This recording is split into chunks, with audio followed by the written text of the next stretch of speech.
ఊహలు నాదు ఊటలు నా యేసు రాజా నీలోనే ఉన్నవి. ఊహలు నాదు ఊటలు నా యేసు రాజా నీలోనే ఉన్నవి. ఊహకందవి నీరు ఆచర్యక్రియలు.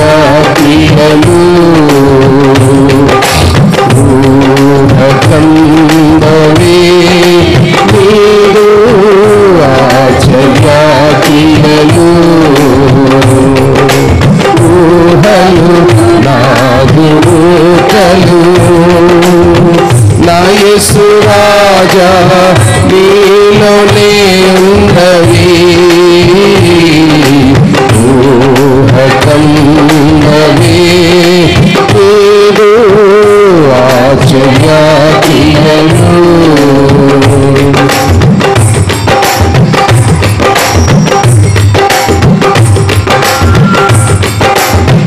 నీకు కుడి చేతిలోన నిత్యము వెలుగుతారగా. నీకు కుడి చేతిలోన నిత్యము వెలుగుతారగా. నీచ సంకల్పము నాలో నెరవేర్చుచున్నావు. నీచ సంకల్పము నాలో నెరవేర్చుచున్నావు. ఊహలు నాదు ఊటలు నా యేసు రాజా నీలోనే ఉన్నవి. ఊహకందవి నీరు ఆచర్యక్రియలు.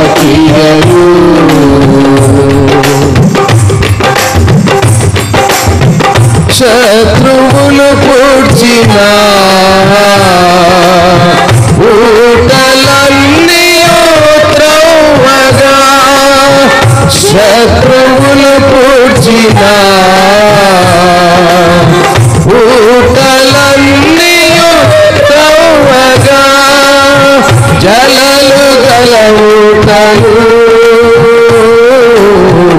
ఇస్సాకునకు ఇచ్చినావు. జలలు గల ఊటలు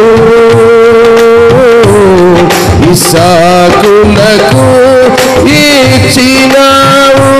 ఊహలు నాదు ఊటలు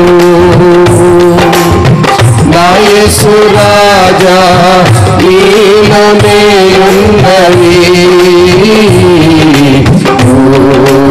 ఊహకందవి నీరు ఆచర్యక్రియలు.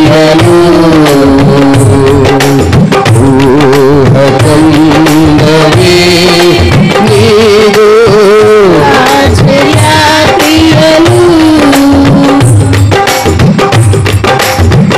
ఊరు మంచిదిగా నీ ఊటలన్నీ చెడిపోయేనే.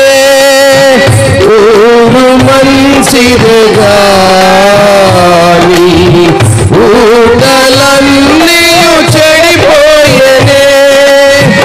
ఉప్పు వేసిన వెంటనే ఊటాక్షయతనందనే. ఉప్పు వేసిన వెంటనే ఊటాక్షయతనందనే. ఊహలు నాదు ఊటలు నా యేసు రాజా నీలోనే ఉన్నవి. ఊహకందవి నీరు ఆచర్యక్రియలు. ఊహకందవి నీరు ఆచర్య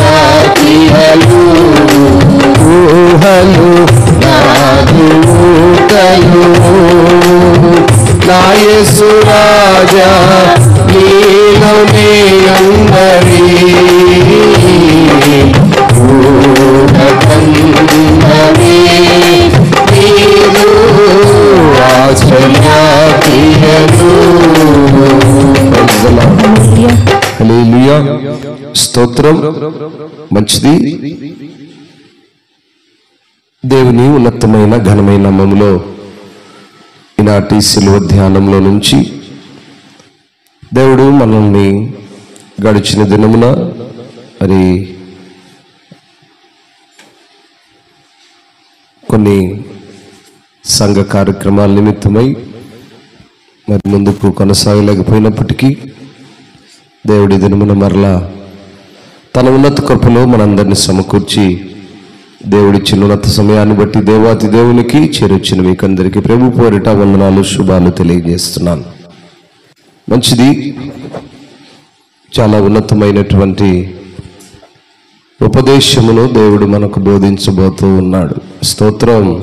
హల్లెలూయా. లోకమునకు ఉప్పు. లోకమునకు ఉప్పు. మనము లోకమునకు ఏమై ఉన్నాము? ఎలాంటి ఉప్పులాగా ఉన్నాము? ఆ ఉప్పు ఏ రీతిగా ఉంటే బాగుంటుంది? మనము చూసినట్లయితే మాథ్యూ చాప్టర్ 5:13, మత్తయి సువార్త 5వ అధ్యాయము 13వ వాక్యం. మీరు లోకమునకు ఉప్పై ఉన్నారు. ఉప్పు నిస్సారమైతే అది దేని వలన సారం పొందును?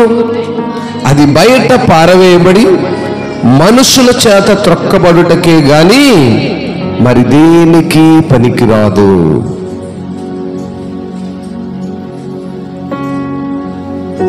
ఈరోజు మన వాక్య భాగము you are the salt of the earth. నీవు లోకమునకు ఉప్పై ఉన్నావు. ఏంటి ఉప్పుకున్నటువంటి అంత స్పెషాలిటీ? ఒక క్రైస్తవుడు, ఒక విశ్వాసి లోకమునకు ఉప్పులాగా ఉండాలట. సహజముగా ఉప్పు చాలా విలువలైనటువంటిది కదా, చాలా చులకనైనటువంటిది, చాలా తేలికైనటువంటిది, చాలా బలహీనమైనది, చాలా తక్కువగా చూసేటువంటిది. సమాజంలో కొనే ప్రతి వస్తువులలో అతి తక్కువ విలువ కలిగినది ఉప్పు. ఈరోజు క్రైస్తవ విశ్వాస యొక్క జీవితము ఉప్పు, ద సాల్ట్. ఉప్పు నిస్సారమైతే, అనగా ఉప్పులో శక్తి లేకపోతే అదేమవుతుందట? బయట పారవేస్తున్నాం. ఈరోజు క్రైస్తవ విశ్వాస జీవితము సంఘములో శక్తి లేనిదైతే, సంఘము నుంచి వెలివేయబడటానికి అర్హత లేదేమో కానీ సంఘములో విలువ లేనటువంటి వారిని దేవుడు వెలివేస్తాడు. సేవకుడు వెలివేయలేకపోవచ్చు, లేదా సంఘములో ఉన్నటువంటి విశ్వాసులో పెద్దలో ఇంకొకరు వెలివేయలేకపోవచ్చు. సారము లేని క్రైస్తవుడిగా, సారము లేని తల్లిగా, సారము లేని తండ్రిగా, సారము లేని యవనస్తుడిగా నువ్వు సంఘంలో ఉన్నట్లయితే నువ్వు శక్తి లేని వాడవు గనుక అది బయట వేయబడుతుంది. పనికిరాని వస్తువును బయట పారవేసినప్పుడు దానిని అనేక మంది త్రొక్కుతుంటారు, అనేక మందిని దాన్ని తంతు ఉంటారు, అనేక మంది దాన్ని చులకనగా చూస్తూ ఉంటారు. ఒక క్రైస్తవ విశ్వాసి క్రైస్తవ జీవితములో విలువలేని విధానములో మనం బ్రతికితే మన యొక్క జీవితము కూడా ఉప్పు ఏ రీతిగా నిస్సారమైనప్పుడు బయట పారవేయబడి అది త్రొక్కుటకు, అది మరి విలువలేనిదిగా ఉండుటకు ఎలా ఉంటుందో మనిషి యొక్క జీవితము, క్రైస్తవుని యొక్క జీవితం అలా ఉంటుంది. ఎందుకనగా ఈ ఉప్పు ఏం చేస్తుందంటే ఒక పదార్థాన్ని రుచి ఇవ్వడానికి, ఏమండి మనం తీసుకునే ఆహారంలో ఉప్పు కొంచెము తక్కువైతే దాని రుచి టేస్ట్ మారిపోతుంది, ఎక్కువైనా కూడా సేమ్ థింగ్, టేస్ట్ మారిపోతుంది.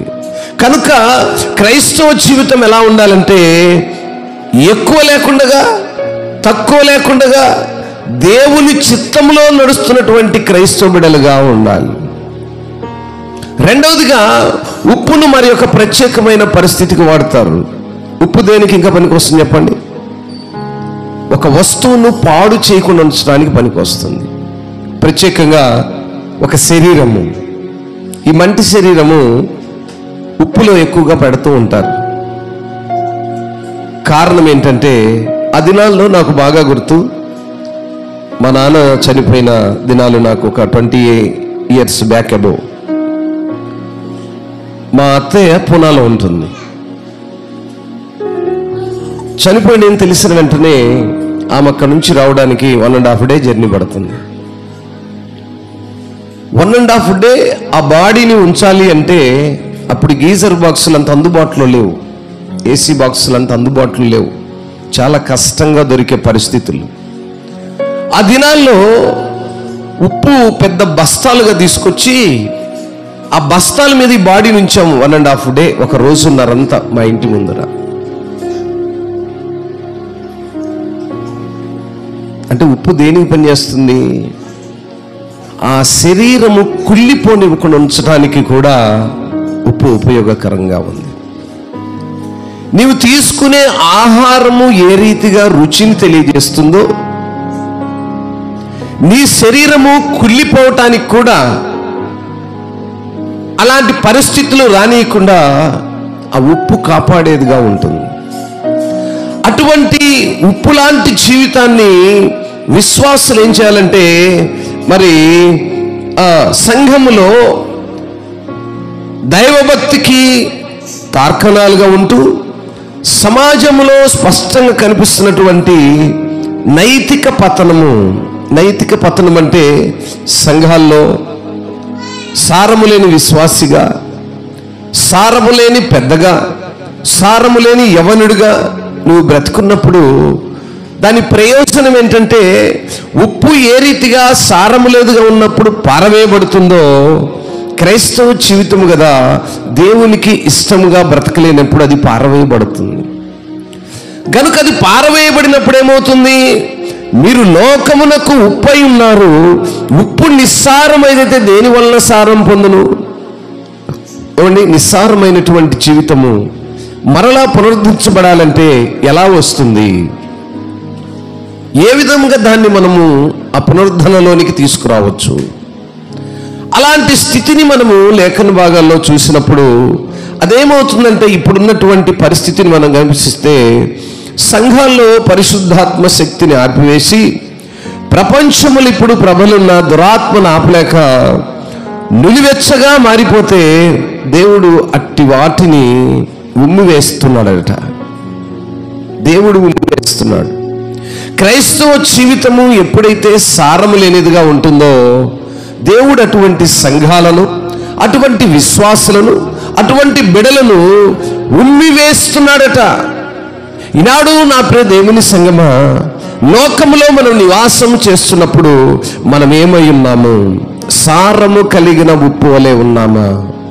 నిస్సారమై బయట పారవేయబడినటువంటి క్రైస్తవులుగా ఉన్నామా? చాలా ఉన్నతమైనటువంటి విధానంలో మాట్లాడాడు. You are the salt of the earth, but if salt has lost its taste, how shall its lost saltness be restored? It is no longer good for anything except to be thrown out and trampled under people's feet. ఉప్పులో ఉన్నటువంటి ఆ శక్తి ఎప్పుడైతే కోల్పోతుందో అదేమవుతుంది? బయట పారవేయబడుతుంది. అంత మాత్రమే కాకుండా మనుషుల చేత త్రొక్కబడుతుంది. ప్రత్యేకముగా తొక్కబడే మనుషులు ఎవరంటే, లోకములో ఉండేటువంటి మనుషులు, శరీరానుసారమైనటువంటి మనుషులు, ఆత్మానుసారమైనటువంటి బిడలు ఏం చేస్తారంటే, ఆ పడిపోయిన ఆ సారము లేనటువంటి విశ్వాసిని నడిపించే ప్రయత్నం చేస్తారు. అవిశ్వాస అయినటువంటి వ్యక్తి ఏం చేస్తాడంటే, ఎప్పుడైతే విశ్వాసిలో శక్తి తగ్గిపోతుందో, పరిశుద్ధాత్మ ప్రేరణ తగ్గిపోతుందో, ఆత్మలో నడిపింపనే తగ్గిపోతుందో, అపవాది క్యాచ్ చేస్తాడు. కనుక నా ప్రియ దేవుని సంగమా, మన యొక్క దైవిక స్థితిలో మన యొక్క జీవితము నిస్సారమైన ఉప్పు వలె ఉండటానికి వీలు లేదు. మరి ఇంకో మాటను మనం గమనిస్తే, మార్కు సువార్త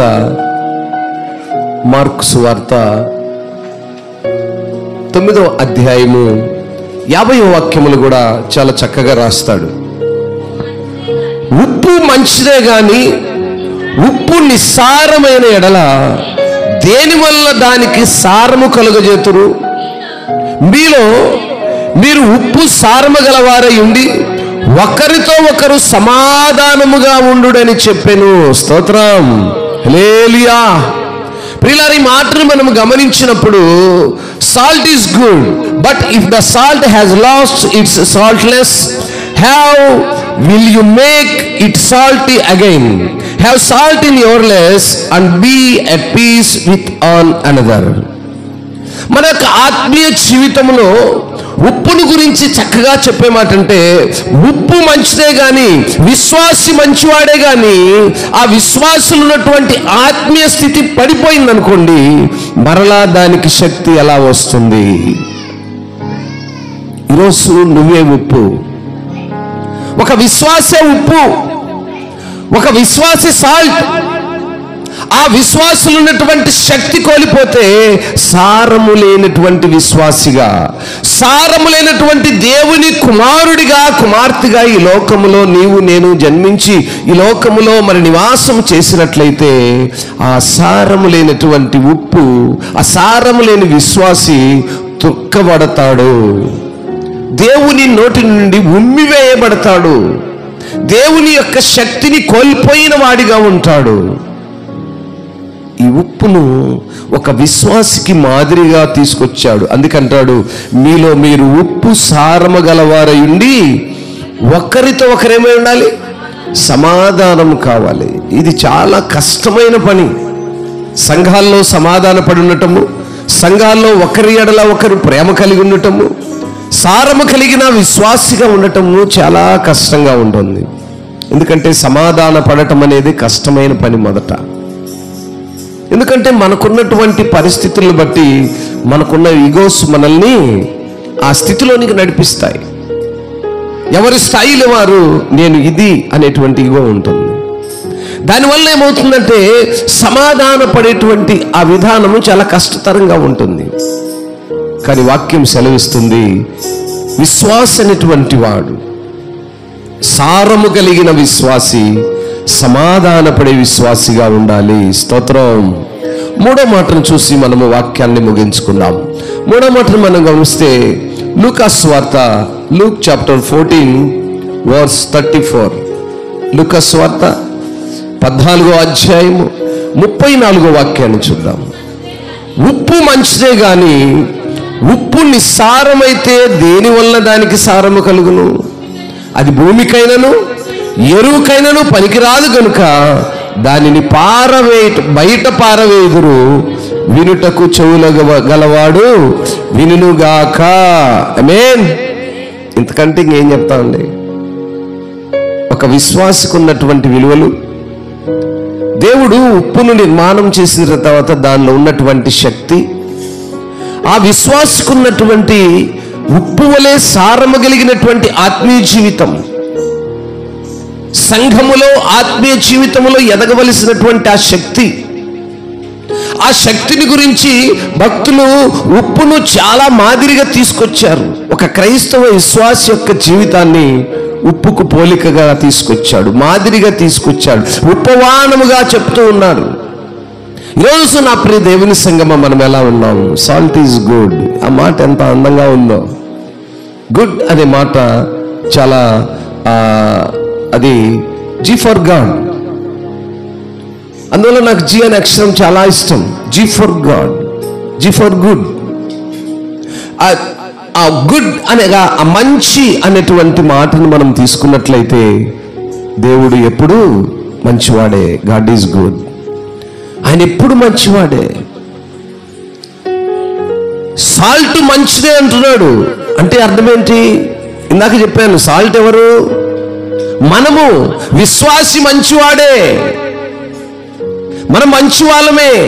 కానీ ఏమి జరుగుతుందంటే మనలో ఉన్నటువంటి ఆ బలహీనమైనటువంటి పరిస్థితులు సారము లేనిదిగా, శక్తి లేనిదిగా, ఆత్మీయ జీవితంలో పడిపోయేదిగా నడిపిస్తుంది. అలాంటి స్థితిలో ఒకవేళ నువ్వు ఉన్నట్లయితే అది ఏ మాదిరిగా ఉంటుందట? దేనికి పనికిరాదట? భూమికైనను ఎరువుకైనను పనికిరాదట. ఈరోజు మన స్థితి ఆ రీతిగా ఉంటుంది. లోకములో వెలివేయబడిన స్థితిలో ఉంటాం. కుటుంబంలో విలువ ఉండదు, సమాజంలో విలువ ఉండదు. ఉప్పు ఏ రీతిగా ఆ యొక్క ఎరువుకు పనికిరాని స్థితిలో, ఆ భూమికి పనికిరాని స్థితిలో ఉంటుందో, ఈ మాటలను ఎవరు వినాలట? ఎవరు వినాలటండి? ఎవరు వినాలి? ఇంకా చెప్పాలి, వాక్యంలో ఏం రాసిందో చెప్పాలి. చెవులు గలిగిన వాడు వినుగాక. వాక్యం ఏమంటుందంటే రాయబడిన మాటను చెవిటి వాళ్ళకైతే వినపడదు. పాపం మనమేం చేయలేము కదా. కానీ ఎవరు వినాలటది? చెవులు కలిగిన వాళ్ళు వినాలి. ఈరోజు నీ ఆత్మీయ స్థితిలో ఉప్పు వలె పరవేయబడే స్థితిలో ఉన్నావా? ఉప్పు వలె సారము కలిగిన స్థితిలో ఉన్నావా? ఆ సారము నీ ఆత్మీయ స్థితిని ఏ విధముగా నడిపిస్తుంది? నీ ఉప్పు ఆత్మీయ స్థితిలో భూమికైనను ఎరువుకైనను పనికిరాని స్థితిలో ఉన్నావా? భూమికైనను నీ కుటుంబానికి, ఎరువుకైనను సమాజమునకు నీ ఆత్మీయ స్థితి పనికిరాని పరిస్థితిలో ఉంటే అది ప్రయోజనము లేనటువంటి జీవితం. గనుక ఈనాడు నా ప్రియ దేవుని సంగమా, మనం ఎందుకు ఇందాక పాట పాడుకున్నాం? ఊరు మంచిదే గాని ఊటలన్నీయు చెడిపోయేనే, ఉప్పు వేసిన వెంటనే ఊట అక్షయత నందనే. ఊహలు నాదు ఊటలు నా యేసు రాజా నీలోనే ఉన్నవి. ఊహకందవే నీదు ఆశ్చర్య క్రియలు. ఎస్, మన యొక్క ఊహలు, మన యొక్క ఆలోచనలు దేవునిలో ఆశ్చర్యకరంగా ఉంటాయి. మన ఉద్దేశాలు వేరు, ఆయన ఉద్దేశాలు వేరు. మన పరిస్థితులు వేరు, ఆయన చిత్తం వేరు. అయితే మనం ఎరిగిన వారముగా ఉన్నట్లయితే, ఉప్పు కలిగినటువంటి సారము కలిగిన వారమై, అది ఏ విషయములైనను రుచిని కలగజేసేదిగా, ఆ యొక్క సారములైనటువంటి ఆహారము ఏ రీతిగా రుచిని చూపించదో, విశ్వాసైనటువంటి నీవు నేను మనము సమాజములో మన యొక్క ఆత్మీయ జీవితము అనేక మందిని వెలిగించేదిగా కనపరచబడాలి. అందుకే ఆ మొదటి 5వ అధ్యాయము 14వ వాక్యములు అనుకుంటా, 13 తర్వాత 14 చూడండి ఏముంటుంది అక్కడ.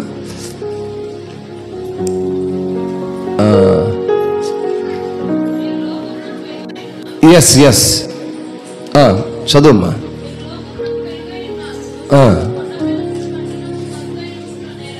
ఎస్,